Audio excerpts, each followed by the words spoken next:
애틀랜타 라디오 코리아 4월 23일 화요일, 오늘의 한 뉴스입니다. 조 바이든 대통령이 등록 유권자들을 상대로 진행된 대선 여론조사에서 트럼프 전 대통령의 오차 범위 내에서 우위를 보였다는 조사 결과가 나왔습니다.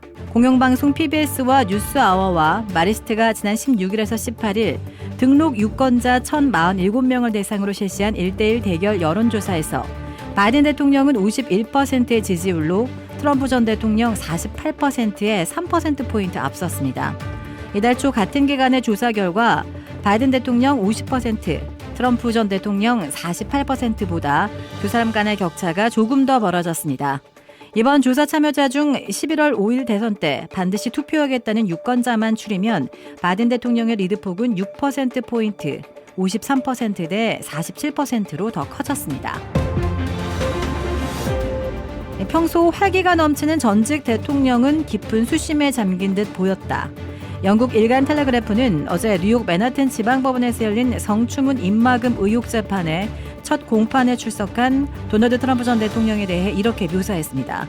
이날 텔레그래프는 국내외 언론에 배정된 방청석 64석 중 한 자리를 배정받아 법정에 선 트럼프 전 대통령의 모습을 취재했습니다. 미 역사상 전현직 대통령으로서는 처음으로 피고인 신분으로 법정에 나온 트럼프 전 대통령은 평소와는 달리 매우 정적인 모습을 보였다고 이 매체는 전했습니다.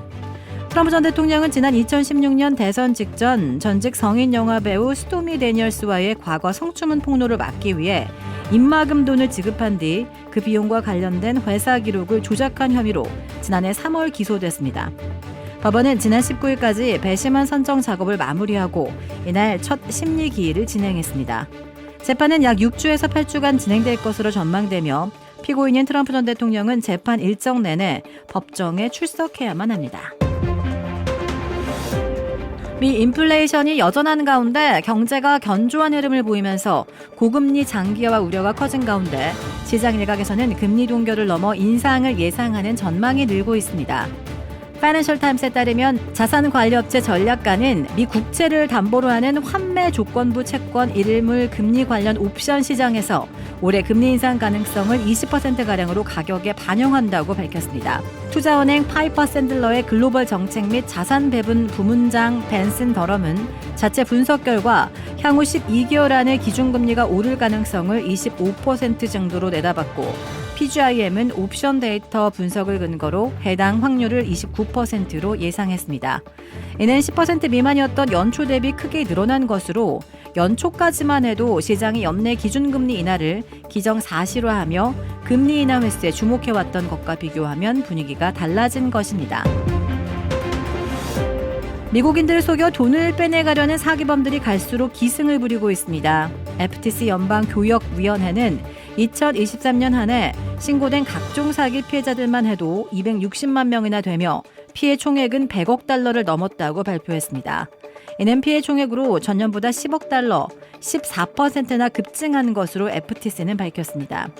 피해자 1인당 평균 7,700달러씩 피해를 입어 전년도 5,000달러보다 대폭 늘어났습니다. 가장 큰 피해를 많이 입힌 사기 행위는 투자 사기로 지난 한 해 46억 달러나 피해를 입었으며 전년보다 21%가 급증했습니다. 투자 사기는 건수로 네 번째이지만 피해 총액으로는 1위를 기록하고 있습니다. 두 번째는 사칭 사기로 지난 한 해 27억 달러의 피해를 입혔습니다. 사칭 사기에서는 온라인 쇼핑, 당첨과 복권 등에 선택됐다고 속여 돈만 가로채고 있습니다. 사기 차단에 총력전을 펼치고 있는 FTC 연방교역위원회는 100여 곳의 연방기관들은 물론 지역 사법당국들과의 합동작전으로 오퍼레이션 스톱 스캠콜이라는 대대적인 단속을 벌여 180번에 걸쳐 텔레마케팅 조직을 차단했다고 밝혔습니다. 또한 사칭 사기를 근절하기 위한 연방 규정도 개정하기 위한 최종 절차를 밟고 있다고 설명했습니다. 2023년에 애틀랜타의 임대주택 생산은 10년 만에 최고치를 기록했습니다. 이러한 임대주택 생산은 더욱 가속화되어 올해 말까지 새로운 기록을 세울 것으로 예상됩니다. 렌트카페의 보고서에 따르면 2024년 메트로 애틀랜타 지역에 2,300개 이상의 임대형 주택이 보급될 예정입니다. 이 보고서에 따르면 지난해 임대주택 생산이 가장 많은 20개 대도시 중 14개의 도시에서 생산량이 10년 만에 최고치를 기록했습니다. 애틀랜타는 지난해 피닉스와 댈러스에 이어 전국 3위를 차지했습니다. 미 서부 대표 도시 LA와 라스베가스를 잇는 고속철도가 건설됩니다. 철도업체 브라이트 라인 웨스트에 따르면 캘리포니아주 LA 옆 샌버너디노 카운티의 도시 렌초 쿠카몬가에서 네바다주 라스베가스 스트립 남쪽까지 이어지는 총 351km 길의 고속철도 공사가 어제 공식적으로 시작되었습니다.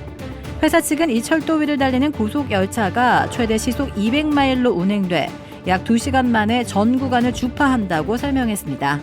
이 고속도로를 이용해 차로 LA 외곽에서 라스베가스 스트립까지 이동하는 데는 대체로 4시간 반 이상이 걸립니다. 고속철이 완공되면 두 지역 간의 이동 시간이 절반으로 단축되는 셈입니다. 회사 측은 이 고속철의 편도 승객이 하루 3만 명, 연간 1,100만 명에 이를 것으로 전망합니다. 요금은 아직 책정되진 않았지만 항공편보단 훨씬 낮은 수준이 될 것으로 예상됩니다. 주택 구매뿐만 아니라 커머셜, 웨어하우스, 비즈니스 건물까지 부동산계의 큰손 이주환 부동산. 크레딧 카드 빚 최대 80%까지 탕감. 크레딧은 지켜드리고 빚은 줄여드리는 O3 컨설팅이 오늘의 한 뉴스를 후원합니다.